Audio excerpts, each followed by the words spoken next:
Hi everyone and welcome back to my channel. My name is Jason Pittock. I am an SEO coach and I also own and run a video marketing and PPC company called Yugo Media. So in the video today, I am going to be sharing with you my insights and perspective and takeaways from the Spryng event that was hosted by Wynter, and it was hosted in Austin, Texas. I'd never been to Austin, Texas before, so it was a really cool experience, and I'm going to share with you some footage and really what went down. So enjoy, subscribe, like, and of course drop me a comment in the comment section below if you have any ideas about anything content or SEO related you'd like me to talk about. I'll see you there.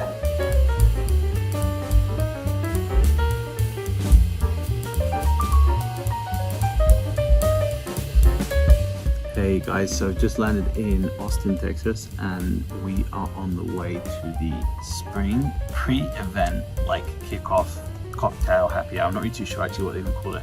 It was like the pre-event, like party thing. So it should be pretty cool. I'm gonna film a bunch of content, show you guys what it's about.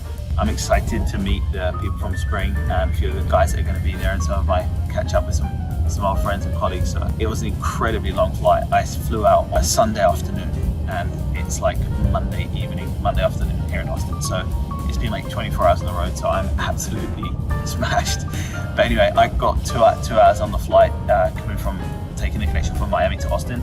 So I am feeling pretty good. So yeah, I'm gonna show you guys what it's like. So as you can see in the videos, I was absolutely smashed by the time I arrived in Austin. I've been traveling for like 24 hours and all the way from Buenos Aires all up to the US, and then to Austin was a pretty long haul, and by the time I arrived in Austin I was just totally smashed. And to be honest, it was the first night, the event, the pre-party cocktails they call it, was actually really fun, and I met a bunch of cool people. And probably the big takeaway for me there was everyone is going through something, and every business is going through a challenge.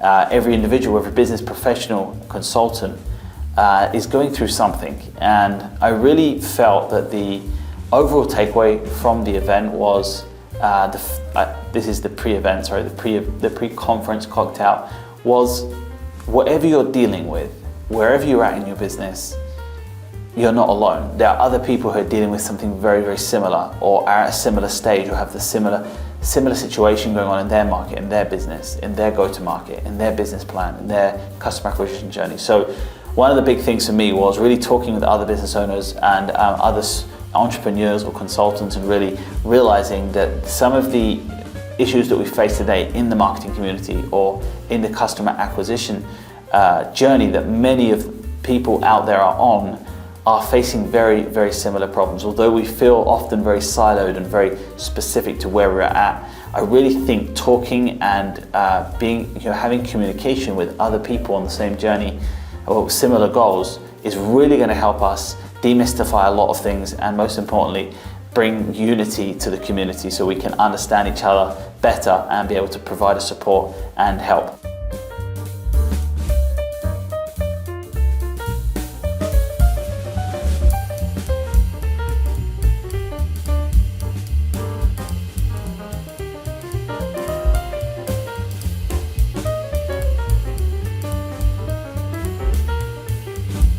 Okay, so the next morning I woke up early, and I had a bunch of calls scheduled for early in the morning, and then I got them done, and then I transitioned to grabbing my Uber and going to the conference. And the conference was hosted in this really cool location, and it's a big shout out to Pep and all of the Wynter team. I just really liked the location. I think it was just super rock star. It was an old, like I would say, refurbished manufacturing plant, and it had a lot of original machinery in there and equipment, but it was all designed and decorated in a way that just made it so cool to be there. So the location was really stunning. When I turned up, that was what really impacted me, was what a great location to hold an event like the event we're going to be at today. So I turned up, and this is what I found: this massive warehouse and people going in, and I was like, wow, this is a great start to hopefully a very great day. So one of the first speakers of the day was Pep, and he talked a lot about understanding what is needed to really win. And there was obviously multiple takeaways from this very short, compacted speech. And the way that the Wynter conference was structured was very The speeches were very, very short and very, very specific to a specific need or a niche. And then we basically had these round tables, which I'm going to be sharing some pictures with and content after. But what I took away from that first speech was really understand and go to whatever lengths you need to go to understand the messaging that was going to best resonate with your buyer profile. So if you know who your customer is, do not distract yourself from finding out what resonates. It's going to have a direct impact on all of your other conversion and sales and marketing metrics in your funnel. So understanding what message resonates, I think that was really my big takeaway, and to go to whatever the lengths are to understand what will resonate with your buyer profile. So that was one of my takeaways from the first speech. And again, so we moved from that speech to these roundtable discussions, and we had these like badges, which I'm going to share right now. And this is when I get out my famous backpack. And here we have it. We were given one of these when we came in, and these are really cool. But basically you had these numbers, and as you can see, these numbers along the side. So I had like 15, 9, 7, and 3. So there are around, I think, 15 or 20 tables, and each table had a designated amount of people. And these numbers were chosen individually based on what I wanted to achieve out of the event. So the tables I was set at were with other random people that had these same goals as I did. So it was a really cool way of bringing people together between the speeches that had aligned goals or what they wanted to achieve out of the event. So my first thing was, well, you know, I came here for obviously takeaways from these thought leadership and understanding and meeting other people and sharing my challenges and talking about other people's challenges. But immediately after the first speech, we transitioned to these roundtable discussions, and I thought that was really, really, really good. So the second speaker for the day was Andrew Davis, and one of the things I liked about Andrew, other than that he had a really nice English accent, and obviously coming from England, I really missed that. And one of the things he talked about was building a brand demand engine. Building a brand demand engine entails obviously a very, very broader understanding of your position in the market and how your go-to-market strategy fits with your brand strategy and how that really all comes together. But what I really enjoyed about this was he spoke at one point about alignment and alignment of a narrative, and this really linked with what Pep had been talking about previously about really understanding what resonates with your buyer profile. So for me, the takeaway was, my biggest takeaway was, I mean, if you're thinking of, you know, developing this brand to demand, so really bringing and closing the gap between opportunity and uniting that, well, it's going to really come down to two things: understanding your narrative and adopting it in all of your channels. So you can't have one narrative on your Google Ads or your PPC or your lead gen and a completely another narrative on your thought leadership or your SEO content or any other digital assets you have out there. So consistency and alignment are going to help build the brand to demand engine. So if you think about this as a pipeline, if you've got people coming in multiple different funnels, at some point there's going to be a merge. And when they merge, are they going to be speaking different languages or different interpretations of your brand? I think that's the question we should be asking as business owners: is, are we creating alignment on all of our assets? So is our narrative aligned on all of our different fronts? And I thought that was a really interesting speech. I have been following their business for a few years and a big fan of ProfitWell and some of their shows. I really enjoy them. And one of the things that I would say is that wherever you're at, however big or small your business is, it doesn't take a lot of effort to analyze if the messaging and the narrative is consistent on all fronts. After that, we obviously continued with our roundtable discussions. We had a few breaks, which was awesome. And obviously there was a lot of downtime and we were meeting and greeting, which was great. And I actually met a bunch of people. I'm just gonna be sharing random pictures here on the video. But one of the big things for me here at this vlog is just to provide evidence, not just evidence, but behind the scenes, like BTS, like what was the event like, other than having these cool little badges, you know, what else could I take away? So on this vlog, other than just providing, you know, SEO, content marketing, or anything around digital marketing or content, I actually really want to be behind the scenes and kind of show you some stuff that I was seeing there at the event. The coffee was okay, it was good. The nitro coffee was really, really good. I really enjoyed the cold brew, and they always had fresh beverages. Water was always there. There was a bunch of food, although I don't eat till 2 o'clock, so I wasn't enjoying all of those amazing breakfasts that were there available. But anyway, it was really well hosted. It was really, really well hosted. I didn't feel at any point that there was anything really missing. I'd heard some feedback from Monday, but Tuesday, which was the conference day that I attended, it was really, really well organized, and there was always food and beverage was always available. So I felt value for investment. It was a really, really, really well. We felt very well looked after. Now, after the second speech, we obviously had more breaks, we had more roundtables, discussions. And one of the discussions we spoke about is using machine learning and artificial intelligence in content and SEO. Now, this is obviously a very, very big discussion point in my business, in my industry. And one of the big things that I think we're dealing with is adoption. Now, there is no guessing that AI and machine learning are here to stay, and that we are in the dawn of the development phase. So we know very little about what the final product or delivery or capability of machine learning and AI can have on SEO and content marketing. Now, what we do know is that whether or not we see what that process looks like in the short term or the long term, the big issue here is adoption. So one of the things I've been working very, very strongly with is understanding how we can adopt inside SEO processes, how we can adopt AI and machine learning in a way that doesn't harm our true delivery, our committal to the quality of the content output. And I've felt that through these experiences and these processes, and I've been doing a lot of tests, that AI and machine learning with the right prompt and the right guidance can be a very, very helpful assistant in dealing with tasks or dealing with processes that are tedious. So one of the big takeaways for me on the roundtable was, if we could invest, for example, in resources into prompts, into scaling tasks that are very autonomous, into proofreading and checking plagiarisms. For example, there are AI prompts that will allow you to check for plagiarisms, allow you to check for opportunities in keywords and titles, for example, or coming up with suggested FAQs instead of having to go to Google and ask Google, hey, what are the FAQs? You can immediately use ChatGPT or other copy assistants and find frequently asked questions. So there is multiple ways that we can leverage AI and machine learning to scale our SEO and content efforts. But the caveat to that is the prompt.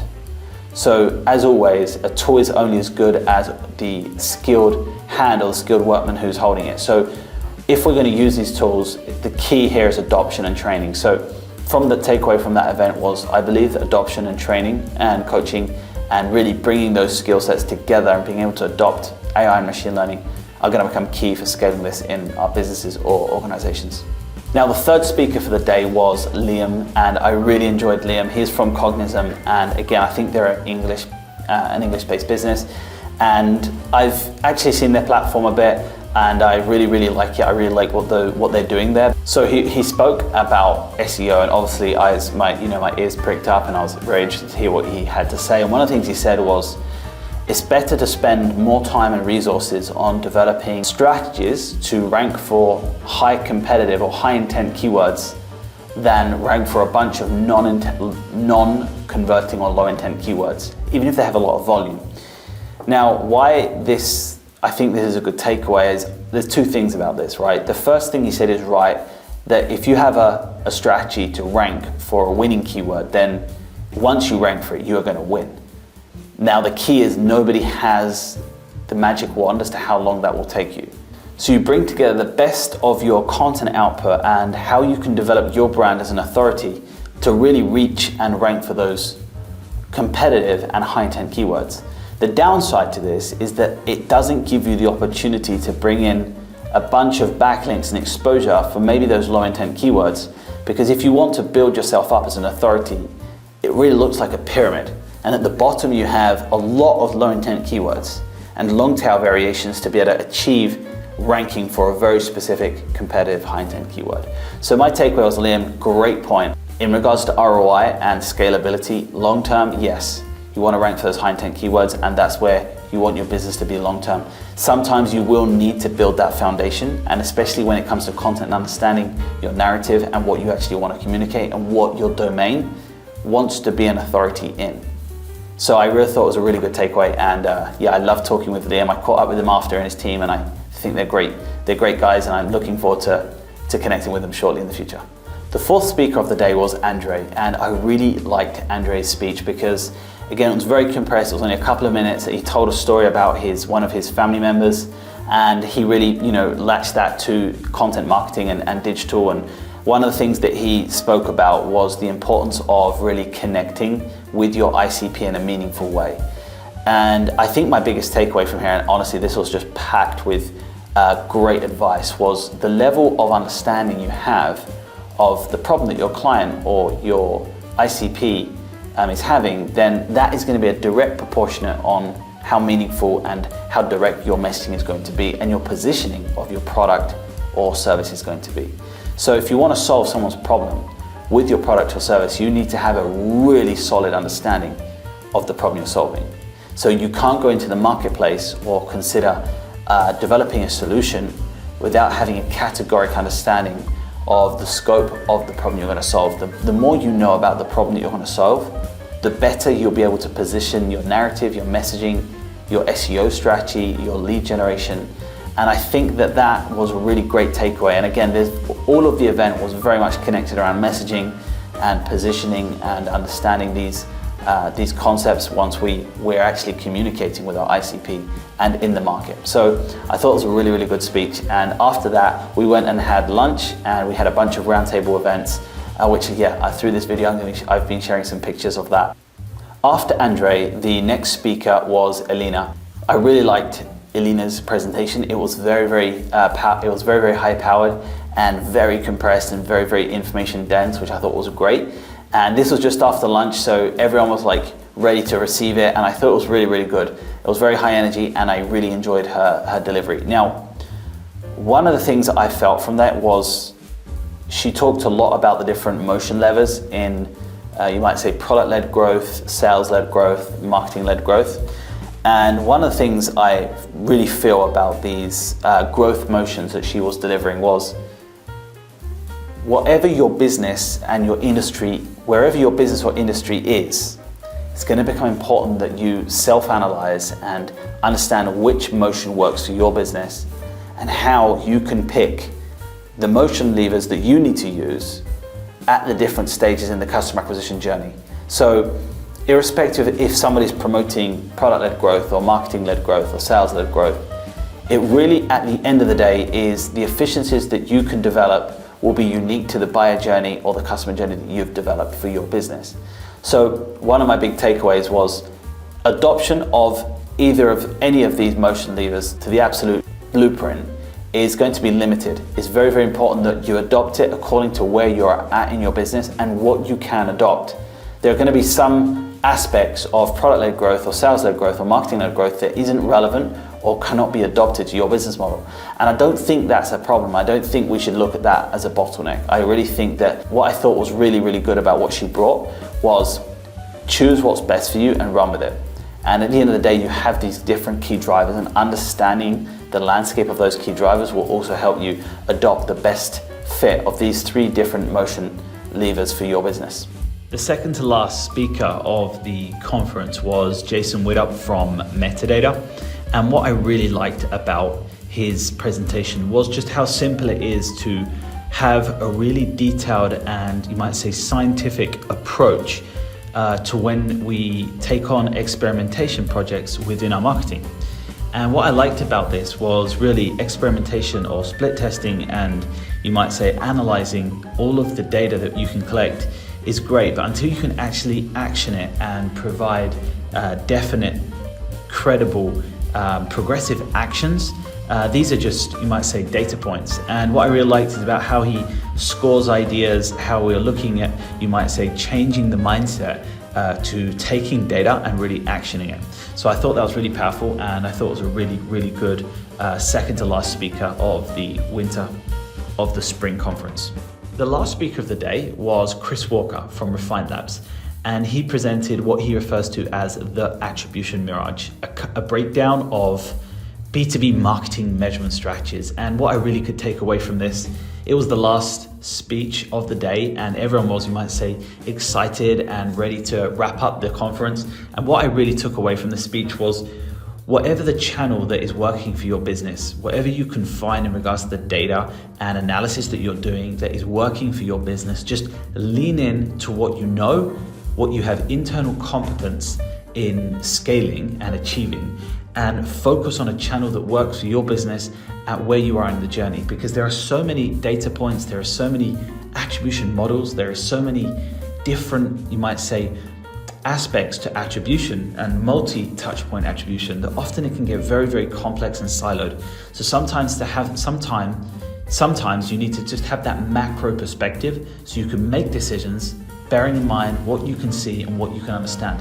And I really felt that what he communicated was find that channel that works for your business and give it your all. And that was the end to our Spryng conference by Wynter. I really, really enjoyed it, and I look forward to attending hopefully in 2024. Thanks, guys.